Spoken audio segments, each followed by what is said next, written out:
this position in the court order or anything like that? Documentation as was court order? I don't have any documentation for you. Okay. Is that from right? Yep. Yeah, we're great. Continue. No, wait, opposite. Oh no, this was here. No, what's your name? What's your name? You don't have his name. You're not entitled to his name. No, go. I thought we'll go. We'll ID him. I worked with the U.S. military back in my home country. I have all the documents. I didn't have a credible fear interview. I worked with the U.S. military. I was interpreter. I work with the U.S. military. Do you have a warrant for his arrest? Yes, we do.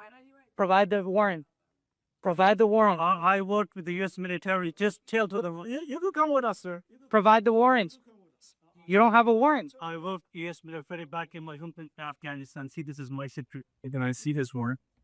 Yes, I'll show it to you in the elevator. Or you can show it now. Make sure car first. That seen you cup the wrong people. Circles back up. That's pretty embarrassing. But I say more than 3 years I work with the U.S. military back in my home country. But I came back up Thank you for your service. to make a bit of life. I didn't know that it's gonna happen like my death for me. I never thought about this. I have all the evidence that I actually get literally upset. I've lost interpreters. My first interpreter in Iraq was murdered on camera. I have 2 interpreters still stuck there.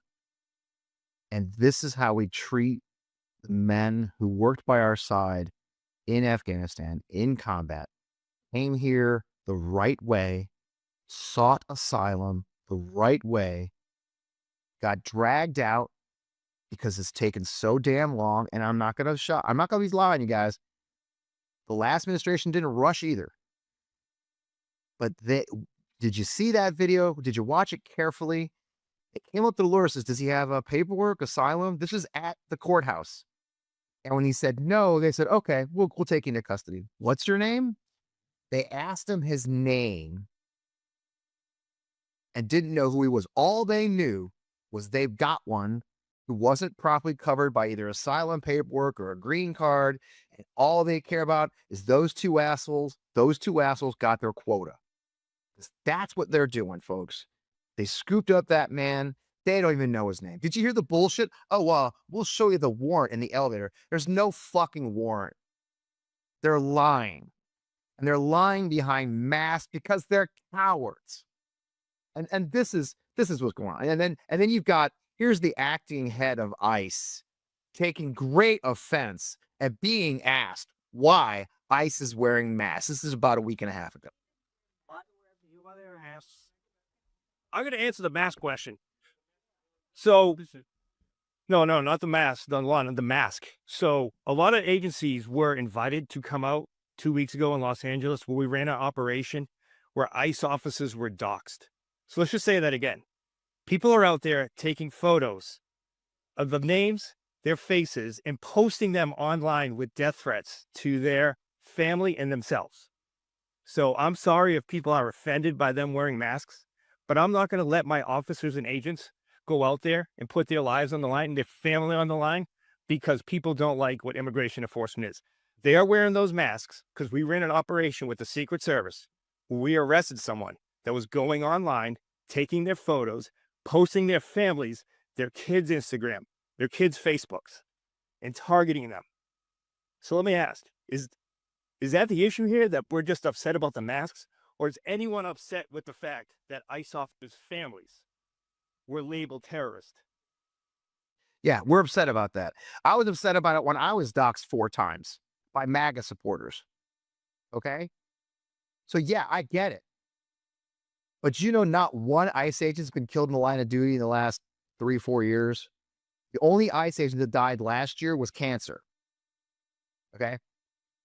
So that whole thing, and they've been they keep saying, a 472% increase in ICE threats. And then people ask for the numbers, they won't provide them. And as somebody pointed out, I think somebody pointed out in the Washington Post, he pointed out, what is 472, 427? What does that mean? Is that 8 threats to 40, or is that 400 threats to 1,000? Because percentages are a funny thing. The thing about percentages, you can do whatever you want with them. So what is the actual number? Well, they won't give that to us. No, what they do is they go out on the podium like that, and they threatened, reporters and tell these horror stories of how one agent was doxxed. Here's the problem, folks. When somebody rolls up on me wearing masks, or I roll up, imagine you're driving down the road, you're an American, you're allowed to carry a weapon in your car in most states, and you roll up to see a black SUV disgorge 4 guys with no markings on them, no badges, wearing masks, and they grab a family on the street. I'm sorry.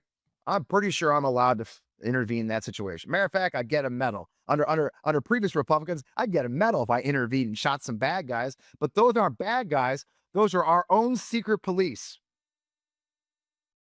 Our own secret police. So that's where we're at.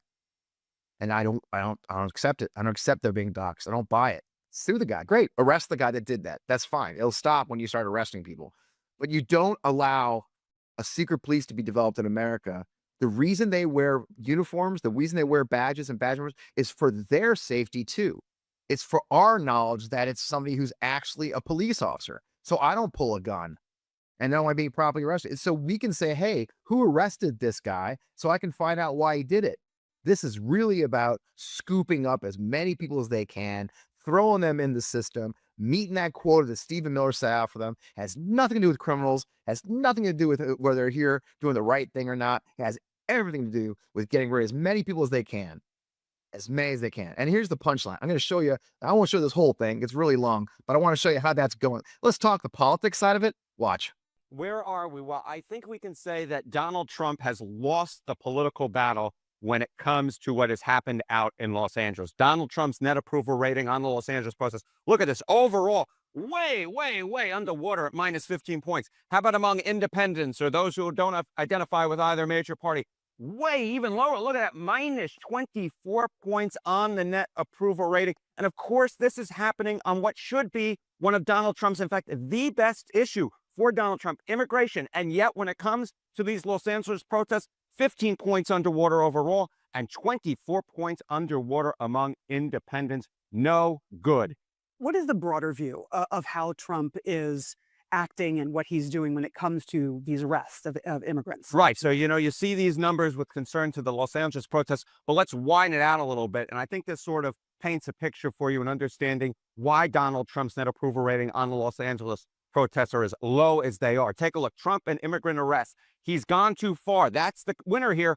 49%. Not too far, only 40%. So you got a 9-point lead here. And again, among those independents or other category, you see 51% of them say Trump's gone too far. And what's so important to note is that this poll was taken after the Los Angeles protests started. So this takes into account everything that's gone on in Los Angeles. At this particular point, if the protesters' idea was to focus the attention on Donald Trump and bring attention to his immigration policies and bring attention to the arrests that have been occurring of immigrants, it seems to me that those protests have been successful because you see here, 49% say Trump's gone too far when it comes to the immigrant arrests compared to just 40% who say he's not gone too far. You don't have to be a mathematical genius to know 49% is larger than 40%. And by quite a bit. All right. How are people feeling, Americans in general, about ICE in general as they're seeing what has been happening across the country, but specifically in Los Angeles? Yeah, okay, so let's take a look here, right? More ICE raids at workplaces. These workplaces where immigrants perhaps are here illegally are working. Look, 45% approve. But again, what's the winner here? 54%. 54% disapprove of the idea of more ICE arrests. And this again goes to what these protests were all about in the first place. These ICE arrests at work. And it does seem again that the American people are with the protesters on this. You see here the majority saying that they disapprove of more ICE raids at workplaces. And I think it's so important to note ICE has historically actually been rated fairly favorably, but their favorable ratings have been going down as these raids have been going up. Yeah, and this is one of the biggest issues that Donald Trump, it was like the second most important issue that Donald Trump won. Yeah. How's that going for you? So look, you and I, we're not alone. That number, that means some of our friends on the Republican side of the house are also tired of this. So when I tell you, you guys hear me every week, if you watch the show regularly, and by the way, if you're new, welcome. We'll get to our guest shortly, but I just like that. This is what I do. I tell you every week, your voice matters. Standing up to this matters. Protesting does matter. Look at those numbers. All I've heard for 6 months, actually since the election, is Fred, immigration is tough. His numbers are really strong in immigration. I actually had a PAC tell me that, a Democratic PAC say, oh, do we really want to dive into immigration? He's really popular. Like, fuck yes, we do. Because you know what our job to do is people who have American citizens at heart, have our immigrant friends at heart, us who are patriotic Americans, it's our job to fix that because he's wrong. And what he's doing is wrong. And ICE agents just scooping people on the street is wrong. And ICE agents doing the kinds of things they're doing, wearing masks, is wrong. And so when we band together, we change opinion. That's why I get really mad. I get so angry when a politician tells me they shouldn't do something because the polls are against it. Well, then fix it, dude. Change the poll. Change people's opinions. It used to be a time, well, that was what we did. We stepped forward and we moved the needle. And folks, it's working. He's underwater on immigration. ICE is deeply unpopular and getting worse by the minute because we care and we keep talking about it. So I wanted to show you that. I showed it more than I planned. It's okay. We're live. Thanks for joining me here on Unboxing with FP Wellman. I am Fred Wellman. If I didn't mention that sooner, this is Midas Touch Network. I've got a great guest to talk to, Rick Hines, a lawyer. He's amazing. Let's get on the show. Welcome.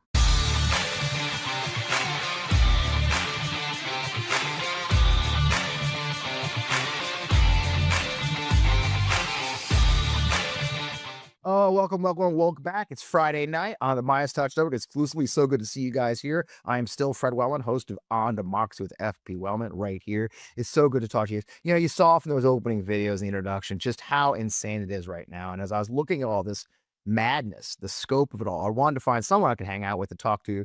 And luckily, I have a friend right here in St. Louis. Rick Hine is the principal and managing partner attorney of Hine Law Firm. They are an international commercial immigration law firm right here in St. Louis. Let's bring on the show. Rick, man, welcome to the show. Great to see you on the Midas Touch Network, brother. Oh, it's so great to be with you, Fred. Thank you so much for the invitation. Hey, look, I told you not to wear a tie, and you still did. Fucking lawyers, man. You can't. All right. I said, you know, part of chill. That's how it is. You gotta do what you gotta do, man.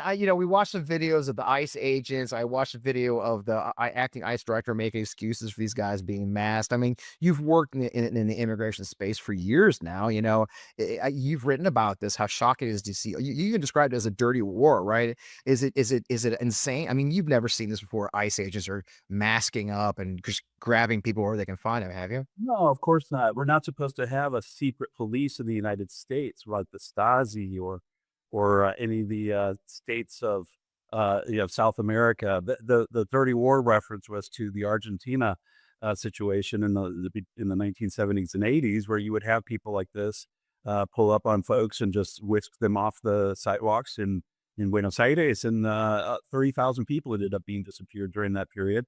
A lot of them were shot and killed, tortured to death, or even thrown out of helicopters in international waters beyond the scope of the courts in that republic. And when I started to see this happening in March here in the United States, I said, well, to those people who say this can't happen here, I told them it's already happening here, and it is continuing to happen.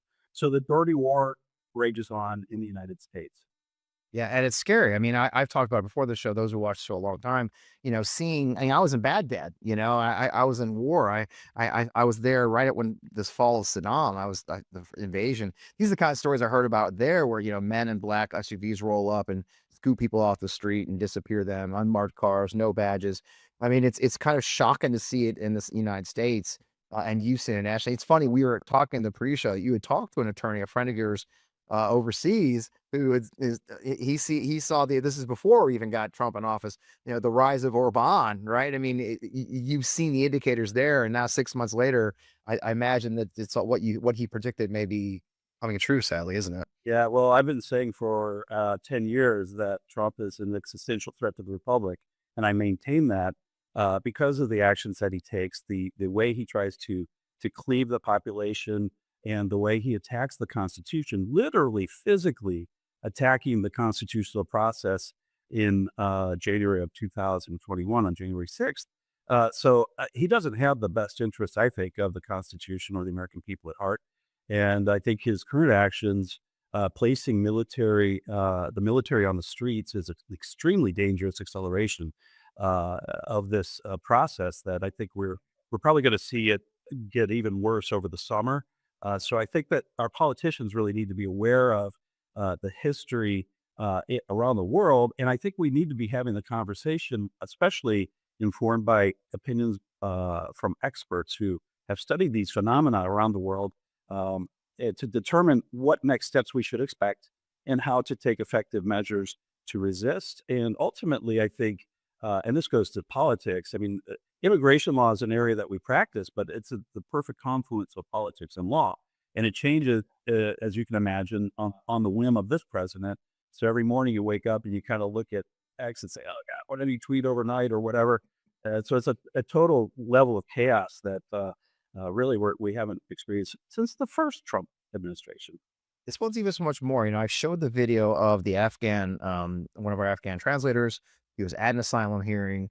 They walk up to him, and they didn't even know his name. If you've seen that, you know, they asked the lawyer, "Well, do you have the paperwork?" Well, no, he's going to an asylum hearing. Okay, we're going to arrest you. It doesn't feel like they're actually targeting specific people. They're just grabbing quotas, aren't they? I mean, we're hearing that story. They're grabbing quotas, aren't we? And that's what we're seeing, aren't we? Yeah, and discussing the initial phases of this in January with some of my colleagues who practice in the removal area, the thought was, well, okay, if he wants to start to increase the numbers, the logical place to start would be to pull the 4 or so million already entered deportation orders and to start effectuating arrests based on deportation orders that have been ordered. What we don't know here in June of 2025 is the extent to which they've actually gone through that list and tried to effectuate arrests on those people. What we do know is that they are arresting mayoral candidates in New York. We know that they're arresting mayors in New Jersey. We know that they're arresting judges in Milwaukee. And we know that they're arresting United States senators in Los Angeles. I don't think they appear on any deportation list. And so I think that really the Congress really has to step up here, and they have to get this under control, or else I'm fearful actually for the agents themselves, because if they are wearing balaclavas, if they are covering their faces, if they're dressing like the Patriot Front who likes to meet in Boston and Springfield, Missouri, just this month here in School, Missouri, I can see a situation very shortly happening where somebody doesn't like the fact that they're being approached by folks who look like they don't look like officers of the law. Let's put that. No. And the next thing you know that might happen is pow pow chow chow, and then we're talking about very serious consequences for the law. Well, there's a reason they wear uniforms. I mean, the excuse by ICE, oh, they're being doxxed. But there was a great article that, one of the columnists at the Washington Post, where they produced no proof that's happened. They had one case where they say a guy's pictures were posted, but that's one case. No ICE agents have been assaulted. Contrary to what they say that's happened, they haven't had any reports. I mean, they say one thing and then it'll fall out. They're very, very opaque about what they're doing. It's all very secretive. And you're absolutely right. There's the reason police wear uniforms is for their safety as well, so that when they roll up and come out, I mean, you could show the pictures. It's like, I wouldn't know these guys weren't gang members.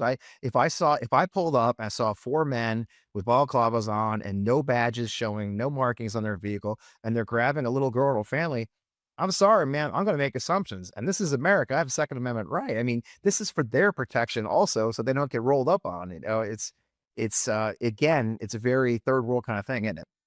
Yeah, it raises serious concerns about the training of the folks who are effectuating these arrests as well. And when you are not willing to reveal your identity, ultimately you start to think, well, why not? Are you committing acts of violence that are beyond the law? Are you abusing these people's human rights? Are you abusing their constitutional rights? And the reason that people cover their faces is to avoid accountability. So if I'm arrested and abused and my rights are not respected, I have rights under a law called 42 U.S.C. Section 1983, which is used a lot of times in police abuse cases to file for violations of civil rights. And if I can't identify who violated my rights, then that causes a very serious issue from the civil justice point of view as well. Yeah. I mean, we saw it yesterday, right? The Dodger Stadium incident.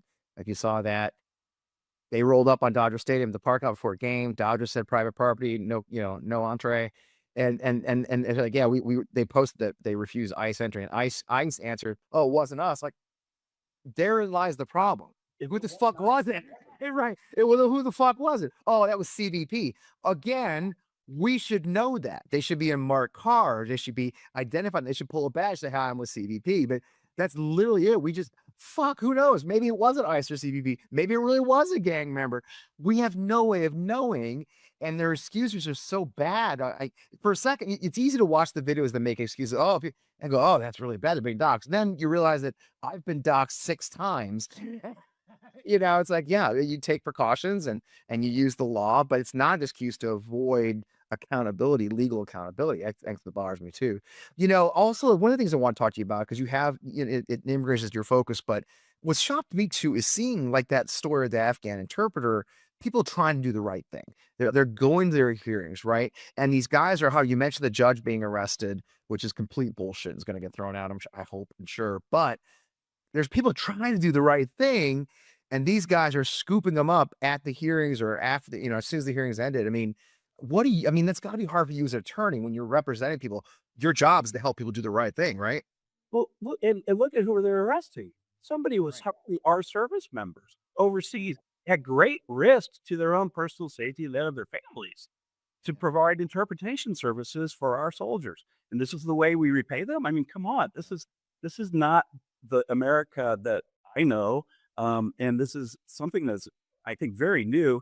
And it's really inspired and permitted by an environment permissivity that has been sort of percolating through the system since the inauguration, and it's essentially like a way to unleash, I guess, certain tendencies among some of our law enforcement, but knowing that it could be impactful and in some cases cruel. And I think a lot of times the point is, if we look at the numbers actually, because Trump's numbers have not kept pace on average with either Obama's, Biden's in terms of removals. In fact, he's 11% below the average, according to the statistics I saw yesterday, from Biden's pace. For all his noise. Mind you, Biden and Obama were able to effectuate more efficiently and with higher numbers removals without violating constitutional rights and potentially human rights, without causing chaos, without separating families, without arresting United States citizens, and without causing terror on the streets. Yeah, and one of the things they keep using as excuse, Rick, and this is really, we keep hearing that they're not getting due process, and Stephen Miller's come back and said, "Oh, so you think that all these 21 million people should get a trial jury, and we should give them a lawyer?" And it's a gaslighting, right? I mean, due process in an immigration case isn't a lawyer being assigned to you in a court case and a jury. Can you explain to our viewers, so they are armed with the information how to fight that bullshit, right? A due process for an immigrant merely just means going before an immigration judge, one, saying, hey, no, I'm a citizen, be able to prove that, right? Because they are scooping up citizens, right? Without due process, I can't prove I'm a citizen before I get sent to CECA, can I? Well, if you follow the Venezuelan immigration flights from March 14th, 238 were, among them was Gilmar Alvaro Garcia. Now, he's been returned because he's been indicted for supposed smuggling, right? But the investigator who appeared on the stand last Friday said he didn't even start investigating that until April 25th, which was well after. That's a coincidence. Yeah, well after the guy is already sitting in the hole in Secot in San Salvador. But the 247 other fellows are still down there, right? So they never have an opportunity to say, hey, I'm just a hairdresser, or hey, I have asylum, or in Gilmar Abrego Garcia's case, hey, I have a withholding a removal order. You can't send me to of any country in the world. You can't send me to. It's El Salvador. And guess where they sent him to? El Salvador. So yeah, with the opportunity that protects everybody. And when I hear that, due process doesn't apply to illegal aliens, I would point our conservative friends to Justice Scalia, the late Justice Scalia, one of the icons of originalism and the conservative sort of jurist mindset. He said, absolutely, they do. It applies to anybody who is on soil, on U.S. soil. So yeah, when you don't have due process, you essentially have a kidnapping and human smuggling by sending people to a third country. And I don't know if you saw Judge Wilkinson's opinion from March 15th of this year, the Fourth Circuit Court of Appeals judge, who is a Reagan appointee. He said that this argument that the government is making should shock the conscience of everyone. It is shocking. This is a great place to take a pause. We got 2 great sponsors this week. Now, look, I know you live folks, you duck out during commercials. Just hang on with me. Watch our sponsors. They're great. Starbucks and Shopify.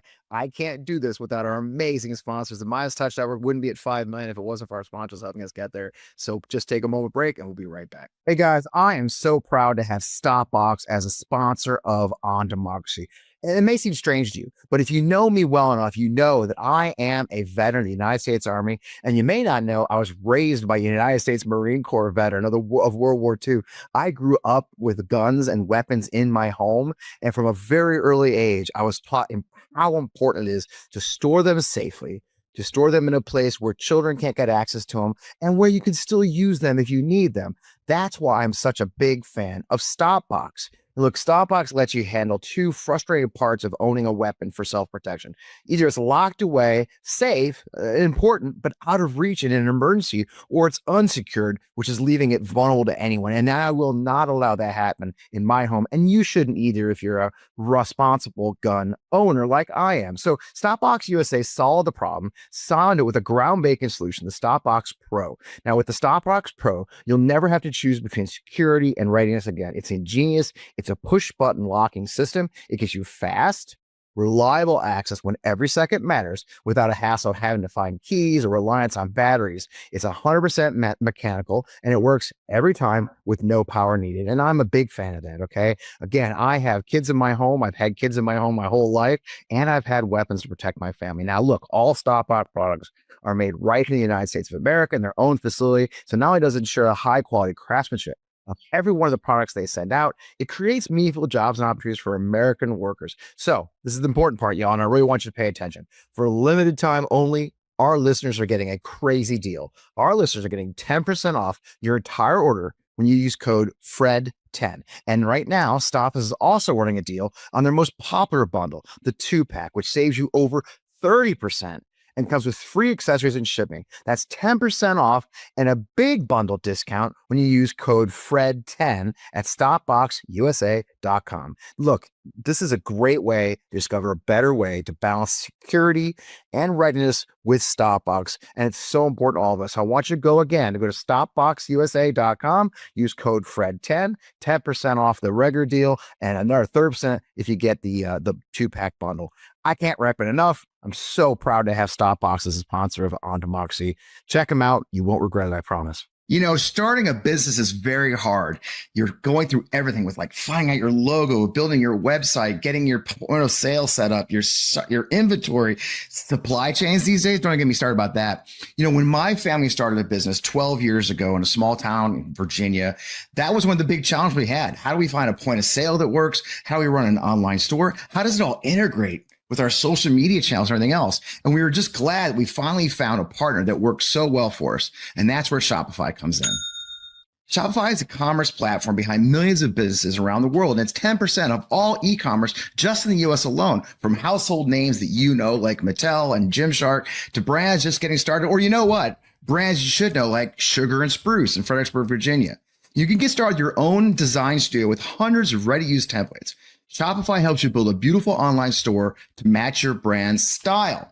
Now, you accelerate your content creation. Shopify is packed with helpful AI tools that write product descriptions, page headlines, and even enhance your product photography for you. You can get the word out like you have a marketing team behind you. Easily create email and social media campaigns whenever your customers are scrolling or strolling, and it integrates directly into your point of sale system. And best yet, Shopify is your commerce expert with world-class expertise in everything from managing inventory to international shipping to processing returns and beyond. So if you're ready to sell, you're ready for Shopify. So that's where we come in. Turn your big business idea into... That's right. Sign up for your $1 per month trial and start selling today at shopify.com/Fred. That's go to shopify.com/Fred. One more time for those at home, shopify.com/Fred. You can start your business now and grow it successfully. Okay, Rick, welcome back. So, you know, it's gotta be insane. I mean, we're facing like one thing we talked about in the pre-show is like, we got the World Cup right? I mean, look at the World Cup coming up. We got the Olympics coming up. I mean, I can't imagine. You do speak to immigrants on a regular basis in your work. I mean, there's probably, I imagine there's got to be some fear in the community to come here. I mean, they've already announced they're going to be hovering over the World Cup to chase people, right? I mean, what do you tell someone? I mean, you've been, I think last time I talked to you, you've been in Madrid for, okay, so you guys, Rick will just text me, "Hey, I'm in Madrid." Like, fuck you, Rick. His legal conferences are in Madrid and Budapest. And literally the only time he'll text me is like when he's there, just to drag me. But having said that, I imagine you're going to hear people are probably going to be concerned over there to come here for the World Cup if they know, because we've seen tourists get scooped up and kicked out too, right? Yeah, we have. I mean, I saw one just in the last 10 days or so from Chile, separated from her minor daughter in Times Square.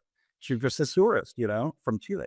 So yeah, I think it's a very difficult time to come to the United States, and we've seen Australians get removed. In fact, my daughter just graduated from Columbia University, and a colleague of hers was denied entry because he's from Australia, mind you, because of the reporting he did on the Columbia protests, and that was the specific reason he was denied entry. His piece in the New Yorker was published yesterday, and it's shocking that a test based on the way that you write or the way that you think would permit you or not permit you to be allowed into the country. So I think that's really a violation of kind of who we are as a country, the First Amendment ability to express our thoughts and to think differently. And having said that, I even have an intern, a prior intern from Spain, who was going to come and be doing a course of study in Los Angeles this fall. And he called me and said I was about to make my appointment at the embassy to get my F1 student visa process started. And it was announced that all the visa applications were canceled and all the visa appointments were going to be canceled. So we're essentially rejecting the intelligentsia of of the world. Usually, when you're somebody who's smart, intelligent, and you're wanting to come to a country to the best universities in the world, where do you come? You come to the United States. Well, now we're exporting in our science and STEM. Europe is saying, "Come on over, you're welcome here," and we're cutting funding to these folks who can't afford to then continue their areas of study, develop vaccines, develop cures for cancer. Washington University in St. Louis, I think, is going to be severely impacted because of the cuts in NIH, for example. A lot of universities and a lot of jobs depend on this. And mind you that the educational industry learned about 25 years ago that the international student population is extremely important, not only for the academic success of an institution, but for the financial success, because the international students are not eligible for scholarships or loans or grants, and so they pay full freight. So they're a very important economic resource for those institutions and for the American economy in writ large. Yeah, it's heartbreaking to watch it all unfold in real time. I mean, I was very fortunate while I was in the Army to go to the Harvard Kennedy School, and over half my class was fellow international students, and they bring so much to the conversation. And we're talking Mexican congressmen, talking about a former prime minister of Dominica, for God's sake. I mean, these aren't kids off the streets. These are accomplished people who join us, and we learn from them. I was a better student because I learned from so many of my fellow international students, and to see that undermined, People here, don't we want them with us instead of that's it, shoving the door in their face and making them go home and then compete with us? I mean, that makes no sense to me. As somebody who wants the best and the brightest in our country to be able to develop our economy and to help our people. yeah, and get better. Today is World Refugee Day. Feels kind of empty and hollow, doesn't it? I mean, in light of, for example, the Afghan interpreter video I showed, he's essentially a refugee from Afghanistan. And now we hear they're talking about even more countries being put on the no travel list. St. Lucia, which I was just in St. Lucia in September, and I didn't feel like I was in any danger. It's just insane what we're seeing, this rollback. I mean, it must be weird for you, again, who works in immigration law and works internationally so much. Your bio is half international, to see what our country's becoming as far as refugees and being a beacon on the hill for those who want freedom, isn't it? Yeah, and I can tell you that, among some of my international colleagues, they are really keen on developing sort of a marketing platform to be able to speak to to people in the United States who are concerned about this and scared about this.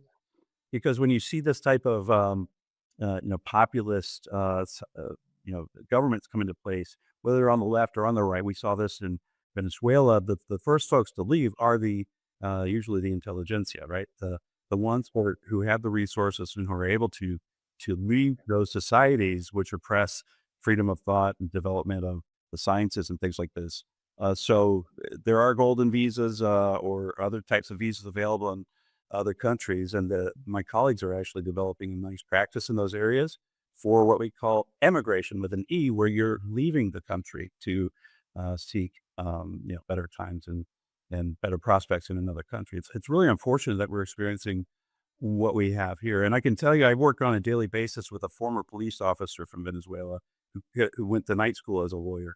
And he sees the same thing here that he lived in that country from 1999 forward with the election of Hugo Chavez. And then after his death in 2013 with the Maduro government, he sees extreme similarities and he's extremely concerned, as we all are and as we all should be.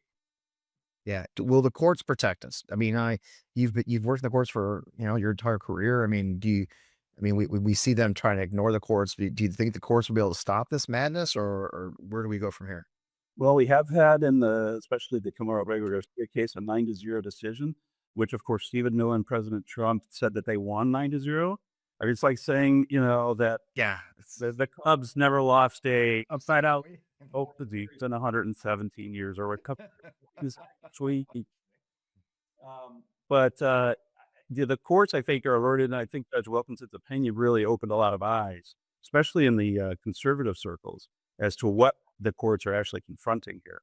It's a different animal, and I think they're taking it very seriously. So I hope that we have the constitutionalists who are on the courts and who are willing to, stand up. I mean, I wrote an article about how, yes, a single judge can block the president. That's the way it's designed, because the founders were so concerned about somebody like Trump, who they had to deal with was, King George III, being completely able to do whatever they wanted, that they wanted to have all members of the Congress, the Senate and the House, as well as all members of the judiciary. We have about 1,500 federal judges in the United States to be able to counteract the actions of one person. So it's a great protection against autocracy, and we hope that they, live up to their oath. Yeah, it's going to be hit and miss. He's appointed a lot of judges, but it seems like a lot of them are remembering their oath and remembering. Hopefully, the Article 3 stands, but Article 1, you mentioned the pre-show, Congress really isn't doing their job. I mean, you and I haven't talked anything about Congress. They don't seem interested in doing their job right now at all, of checks and balances. So it's more just, I guess, maybe some balances. I mean, The Republicans in Congress could put an end to this chaos and cruelty today if they wanted to. And why don't they want to? Well, they think they're going to be reelected on this platform. So we'll see what happens, right? yeah, and they're scared. I mean, the one thing we did talk about in a little bit, I did show in the beginning, I didn't talk about too much in here, is the poll numbers are against him now. That he has flipped. I mean, immigration. CNN, the new polls show he's underwater on immigration now, which was his big thing. He still thinks he is. It's not so much that people agree we have to have reform, but this isn't what they had in mind. They didn't. No one. It's heartening, at least in the polls, to see most Americans saying, "I didn't sign up for Marines in the streets of LA." That wasn't. But what's interesting is you and I had this conversation a year ago. I think I did videos on Project 2025, and I said that's what's going to happen. They're going to use the military for police activities. And when they knock down a door one time and somebody does the wrong thing, somebody makes a bad decision because somebody's knocking on their door, all of a sudden we have U.S. Marines or soldiers shooting people, and then things get ugly fast. So, well, that was a fun conversation. Rick, I got your website on the banner here. Where can they find you more? Where can they see your perspectives, both in English and Spanish, folks? Yeah. The opportunity to actually talk about these issues in English. Most of my interviews are in Spanish. I know. It was funny as I was getting ready. I was looking at other interviews you do. I'm like, this is useless. Yeah, that's part about this behind the scenes. My secret, folks, is that I'll watch my guests' previous interviews, kind of get tips, and literally all of Rick's interviews are in Spanish. It's like, oh, I just got to make it up, I guess. So Kept our website there and our phone 314-645-7900. And I'm also on a lot of different platforms on social media. So part of my idea is to try to educate the public, to educate potential clients, and also to make sure that we're making sure that we're true to our founding principles and that we don't lose sight of the ideas upon which this great country of ours was founded. I love it, man. Well, thanks for jumping in here. I appreciate it on an important day and giving us so much information. Appreciate our time. Good luck. Keep up the fight, brother. Fred, thanks. Thanks for all you do to try to preserve the Republic. Never a dull moment these days. Thanks, brother. That's great talk with my good friend Rick. He is it's always fun when I get a chance to actually interview friends who are also experts on a certain topic. You know, Rick is an international attorney. He's traveled the world. He speaks fluent Spanish. There's few people I trust more to kind of tell the story of our fellow Americans and fellow future Americans, because the our immigrants matter. Even as we were going to camera today to shoot this show for tonight, Trump's talking about we don't want to destroy our farmers because they keep us fat. I mean, they don't know what they're fucking doing. Okay. They have one plan: get as many people, especially brown people, out of this country. That's it. Legal, illegal, they don't care. And we have to accept that as Americans. That's what they're doing. That's the plan. Stephen Miller's in charge, not Trump. They're all playing catch up, and Stephen Miller hates immigrants and wants to get rid of all of them. And I tell you what, if you don't think it's going to catch us, I got news for you. So in the meantime, be safe out there, do the right thing, keep up the fight. Join us on Sunday. Oh my God, I've got a great Too Late to Cancel. We've got two great comedians again. I love my comedians, but I also just landed an interview with Doug Lander. If you may know, he's the comptroller of New York City, and he was arrested this week when working with an immigrant in New York.